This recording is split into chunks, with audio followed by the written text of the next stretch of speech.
You're about to hear a new NBC presentation, Cloak and Dagger. Program number 1 in 90 minutes of continuous mystery and suspense on NBC. Following Cloak and Dagger, stay tuned for High Adventure. Then listen to The Big Guy, NBC's new unique mystery series. But first, Cloak and Dagger. Are you willing to undertake a dangerous mission for the United States, knowing in advance you may never return alive?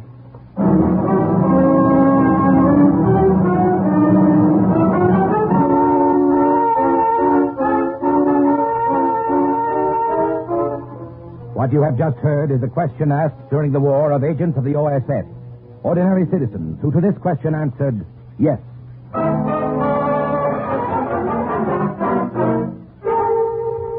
We have the honor at this time to present a former OSS officer, co-author of the book Cloak and Dagger, upon which this series is based, Colonel Corey Ford. Thank you. OSS, the Office of Strategic Services, was America's top secret intelligence agency during the war. It was this country's first all-out effort in black warfare, dropping undercover operators behind enemy lines, organizing local partisans to blow bridges and dynamite tunnels, outwitting the best spy systems of Europe and Asia. The success of OSS is known, but the story behind that success, the story of the everyday, average Americans of every race and creed and color who risked their lives knowing all too well that if they were caught, they would face torture and probably death, is what Alastair, MacBain, and I have tried to tell in Cloak and Dagger. We feel it is a story in which every American can take deep pride.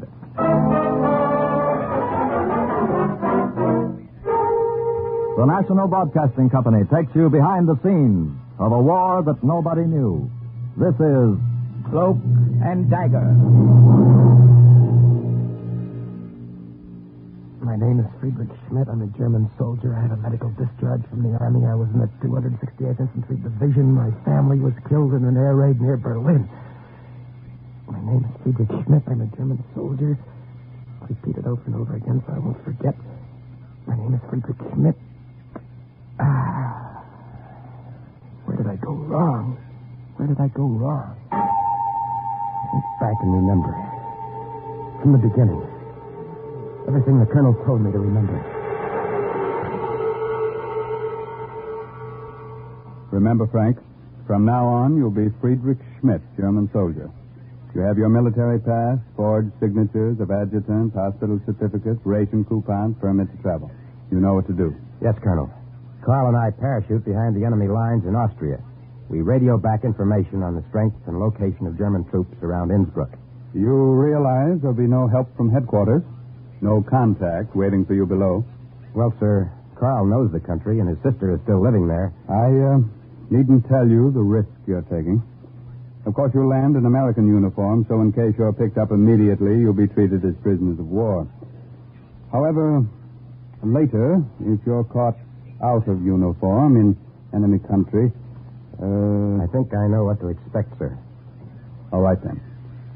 Just one more thing. The information we're after is vital. The Third Army is closing in fast, and we must know what's ahead for them. I'll expect your first message in 10 days. You'll have it, sir.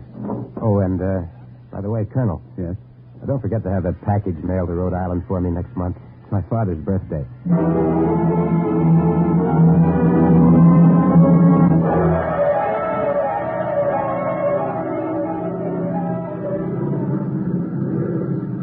Cigarette, Frank? Thanks, Carl. Carl, Yes, what is it? About Liesel. About your sister. Oh, what about her? You haven't seen her for over 5 years. Over 6 years. Well, 6 years is a long time. Running in. That's us. Get ready to jump. What did you want to ask about Liesel? Oh, nothing. Forget it. Ready, number 1. Ready. Jump. I'll see you downstairs. Ready, number 2. Ready. Good luck, Frank. Go.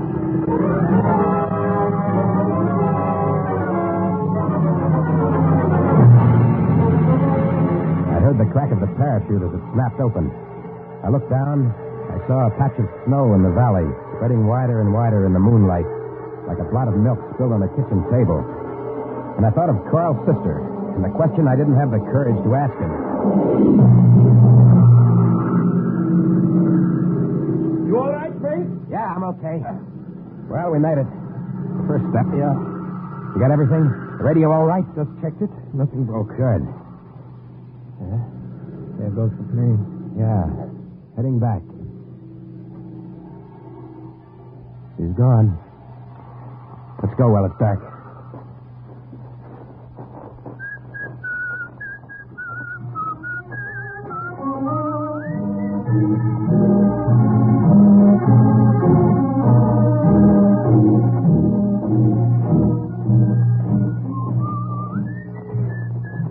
Sun's starting to come up. Keep that cape around you. There'll be people on this road soon. What do you think about that sun? What about it? Astronomers must be nuts. That can't be the same sun I used to see back in Providence. Maybe it isn't.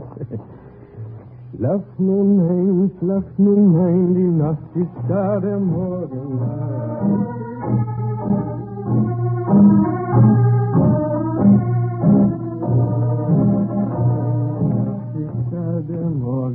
What is that? You've been singing that for hours. What is that, a kid's lullaby? I made it up. Oh? Made it up for Lisa when she was a little girl. I used to sing it to sleep with it. Oh. Frank, Yeah? on the plane, before we jumped, there was something you wanted to ask me about her. What was it? Listen. Here comes a car. Watch the tape. Don't let the wind blow it. Yeah. Heil Hitler. Good morning, Fräulein. Heil Hitler. Guten Morgen. How many kilometers until the railroad station? About 2 kilometers. Here and down. Dankeschön. Good, only 2 more. This rucksack weighs a ton. Hope there's no standing room on that train. I hope there aren't too many German officers. Come on.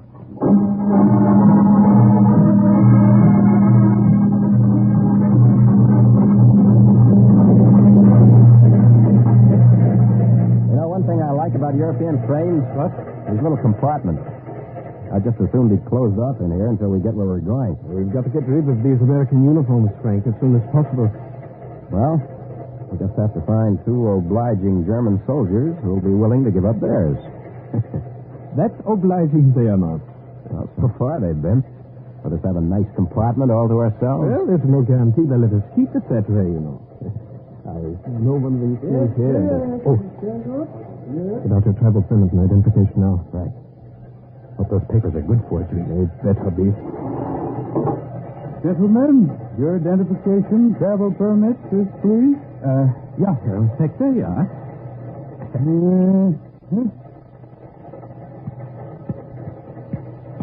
Now, yours, if you please, Herr Lieutenant. Here you are. Yes.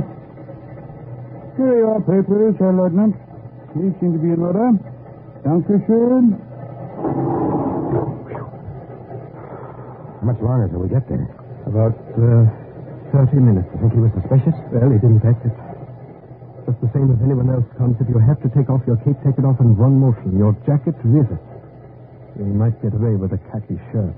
Our luck's held out so far. Maybe nobody will come. Well, let's hope so. Here comes company. Here comes trouble.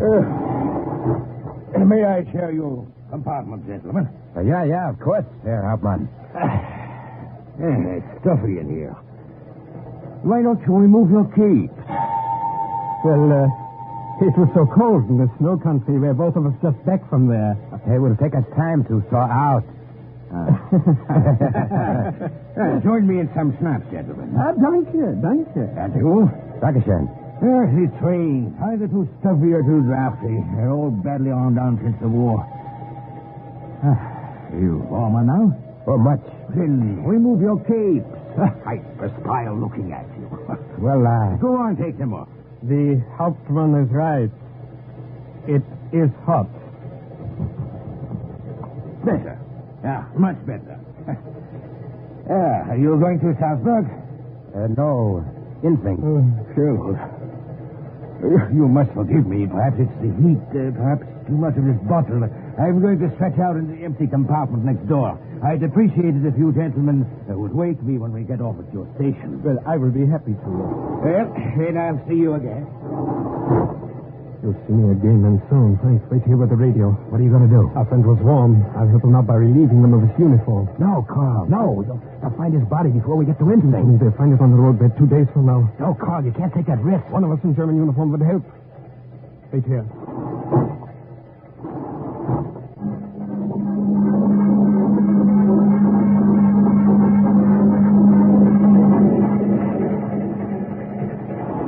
What? Kindly raise your hand. I was not so drunk as either of you thought. It's too bad about your friend. An unfortunate accident. He fell from the train. A pity. It was as if I were standing 3 feet behind myself, watching myself knock the Luger out of his hand, watch my fingers go around his throat. He gave a few convulsive jerks, and then he was still. In his hand, he held a button he had ripped from my shirt.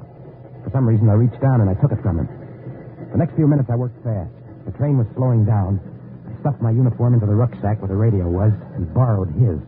It wasn't a perfect fit. German uniforms never are.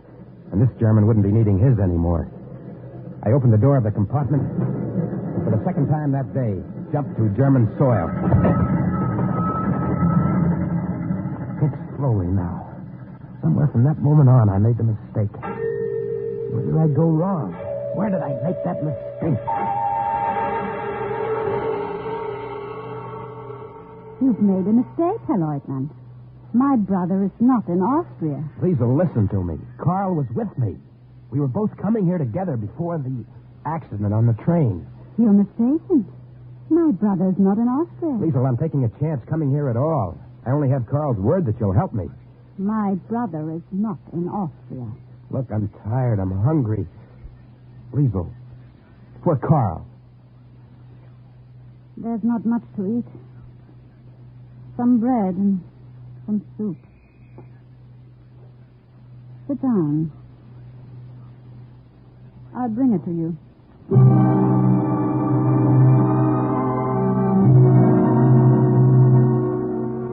I watched Carl's sister as she went over to the stove. She was small and dark, and her hair was cut short and brushed back. It was fine, like soft baby hair. I felt so tired I wanted to brush my face against it. Here's your soup. Dankeschön. There's more in the pot if you want it. I'll be back. Where are you going? There's someone you might like to meet. A contact. I'll get him. Stay here and eat. I'll be right back.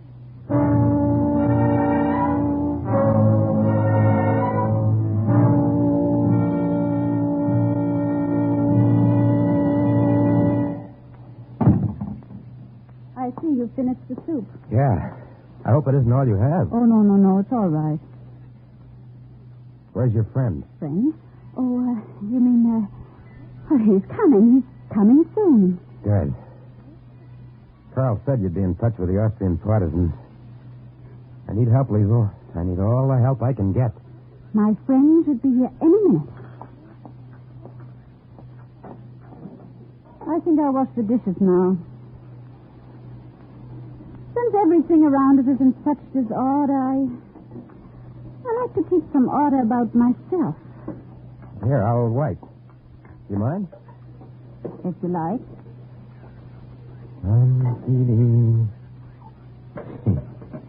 Why does this seem so funny? What? What's happened to the world when you start taking the crazy things for granted and the ordinary things seem out of tune with the rest of living? Like watching a woman doing the dishes, helping her. You don't seem tired anymore. No, I feel fine now. Fine. Schlaf nun ein, schlaf nun ein, Nacht ist da. Morgen. How did you know that song? Carl. Carl was singing it. Oh, my Lord. Oh, Liesel, what is it? You're pale as a ghost. I didn't know. Oh, Lord, I didn't know. You didn't know what? What are you talking about? The Gestapo is coming. I told them you were here. What did you say? The Commandant, Dubner, he suspected me for a long time, but he's had no proof. I thought he had sent you to trick me. I was afraid. Are you telling me the truth? Yes. Are you telling me the truth now? I swear I'll it. shake it out of you, Oh, Bruno. you've got to trust me. You have no one else to turn to now. You've got to trust me. you've got to trust me. Kill you. I ought to kill you. Now, listen to me. You can get out of the back door now if you want. Oh, but no, you won't get far there. Oh, you better go down there, to the cellar. And trust me. Open up in there. I have no choice. Quick, that door. It leads to the cellar. Go quickly. Open up. In a minute. Well, where is she? Gone. Gone? What do you mean gone? Well, I tried to keep him here. I couldn't without arousing his suspicion. Yeah. So I, Yeah? Well, you asked me not to do that, remember? Yeah, go on. Well, I was only passing through. He said he had a friend in the mountains. In a hut in the mountains. He told me where it was. You'll take us then. Now. Of course. Sergeant, Just follow me. round up the men. Yeah, here, come on. After you, Liesel. I needn't tell you you're doing a great service for the fatherland. Take your hands off me. I've given enough proof of my loyalty.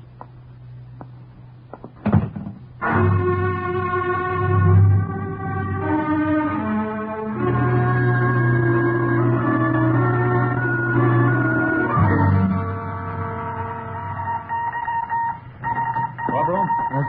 Any word from Frank or Carl yet? No, Colonel, nothing. No, something hit a snag. It's been 12 days since they jumped. Well, let me know. Wait a minute. Here's something now. 2345. Brooklyn calling. Look, All well. that's it. Brooklyn. This is That's the code Brooklyn. name. Hey, he's coming through clear. Time is now 2345. Huh? Come in. Over.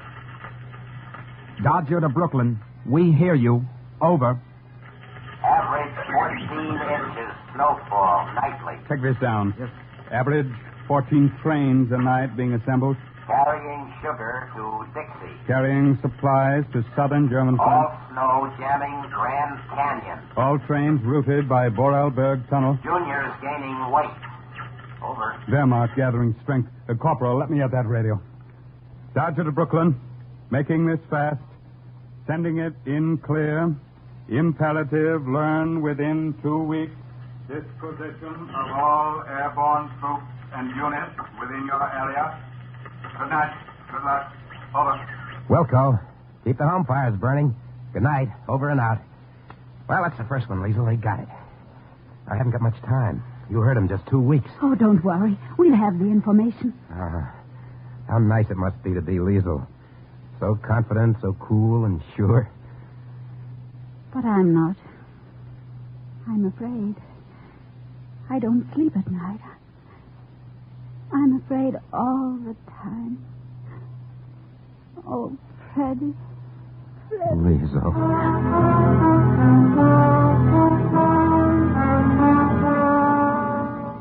From the night I first came there and crawled into the corner of that damp cellar while she led the Gestapo on a merry chase through the mountains, Liesel and I worked hard. My radio aerial was set up, hidden, lost in a mass of clotheslines. Together we rounded up Austrian partisans. Where did I go wrong? So you are Liesel's cousin, Freddie. Yeah, Herr Commandant. I am Liesel's cousin. Would you like some wine, Commandant? Dankeschön. I didn't know Liesel had a cousin from Berlin. We knew she had a brother, Karl. Liesel and I never mentioned Karl, Herr Commandant. We're loyal Nazis. Ah, yes. Prost. Prost. I suppose she told you what happened to her a few days before you came. Some more wine, Commandant. Ah, I haven't finished this glass yet, Liesel. You seem nervous. What's such an honor having you visit us here? Liesel. You know, Herr Lieutenant, your little cousin has been much nicer to me lately. I tried to convince her for some time that there are advantages to being friendly with the right people. I suppose she told you about the American spy who came here over a week ago? I find that hard to believe. I'm not sure what he was. He was in German uniform, and he may have been a deserter. Possibly. In any case, we had a long search for nothing that night. We found no trace of him. You say you have a medical discharge, Herr Lieutenant? Ja, Herr Kommandant. The rest of my family was bombed out in Berlin. Oh, yes. I had no place to go, no one else to come to, so I came here. Strictly a matter of regulations. May I see your papers? Your papers, Lieutenant. I have them here. Here you are.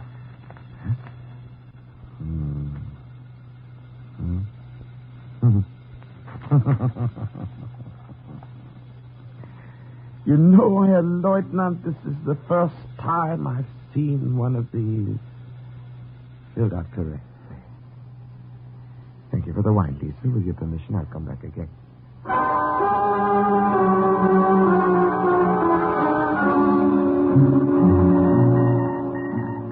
Brooklyn to Dodger.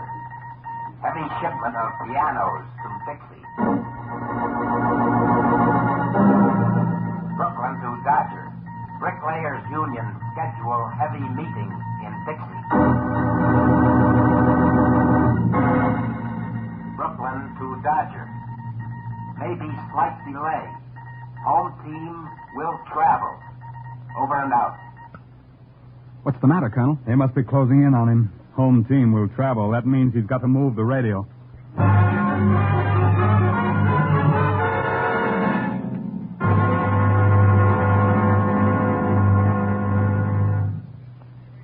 I'm going with you, Freddie. No, you're not, Liesl. You're going to stay here. If we both leave when I move the radio, Gubner's sure to be suspicious. But, Freddie... You go to Fritz Heimer. Tell him to send a courier to the other town. Tell him I'll be there tomorrow night. All right. Anything you say. Here. Let me sew on that button for you. No, it's all right. I'll do it. Take my mind off things. You're tired. You work too hard. If the Allied Army's eyes close as you think, maybe it'll all be over soon. I'll be back.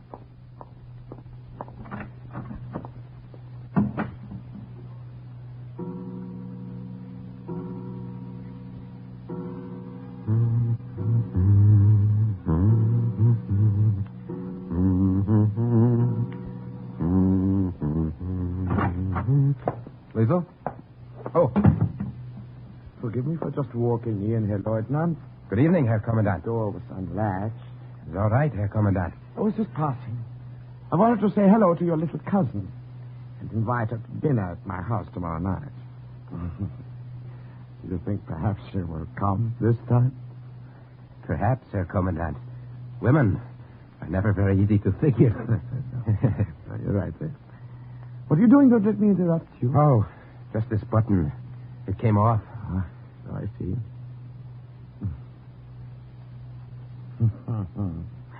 Army training is so valuable. It teaches you so many things. Even sewing on a button. I'll tell Liesl you were here. That's very obliging of you. Only I believe you will not be in a position to tell her anything. What's that? You have made just the little slip I have been waiting for you to make. You are under arrest. Friedrich Schmidt. So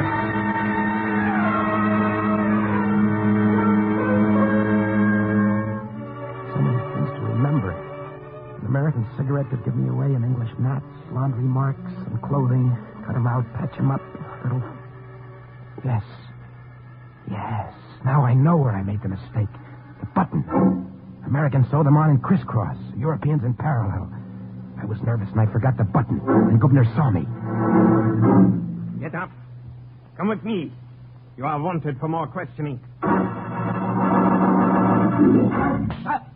Your name. Your objective. Who sent you? Where are the American armies? My name is Friedrich Schmidt. Your name.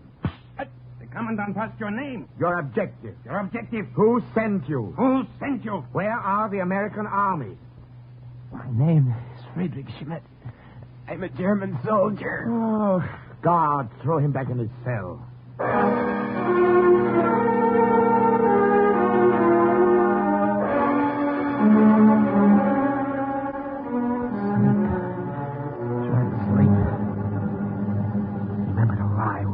Take me out again for questioning. I wonder if Liesl got away. You're going on a journey, Schmidt. To another camp where they have even more persuasive ways of making you talk. I shall escort you there myself. My name is... Get up! I said get up!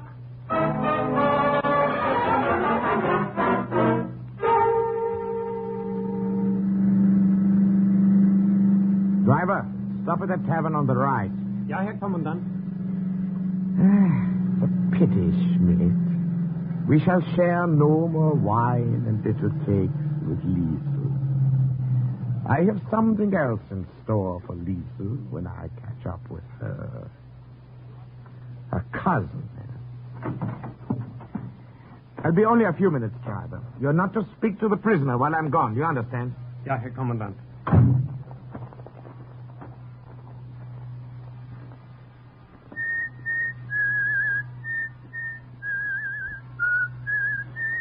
Frank, listen.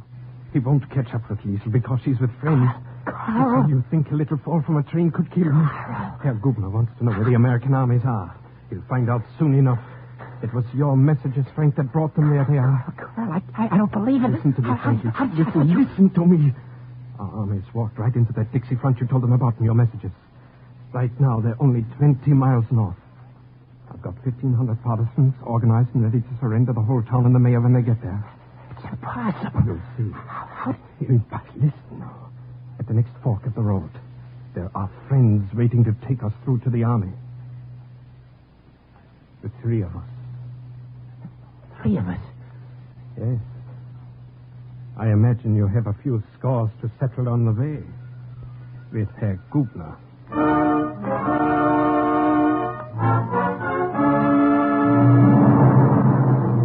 It wasn't coincidence, but a forged transfer that made Carl driver of that car. It wasn't luck, but carefully planned inside information that told the OSS exactly where Frank Baker was. It led to his release, that closed the drawer finally on file number 2218 with the words, "Mission accomplished." And Carl's story? Carl's adventures, also based on actual incidents, is file number 2219 in next week's Cloak and Dagger.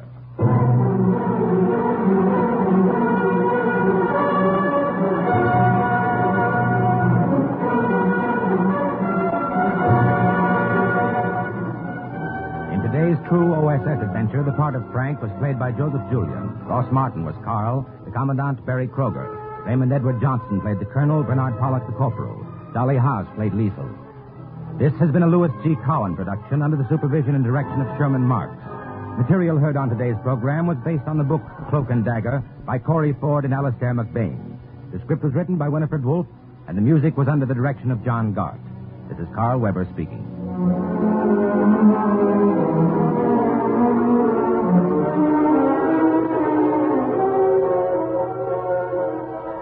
You have just heard the first of your new NBC Sunday afternoon mysteries. Stay tuned now for High Adventure, thrilling stories of action and suspense.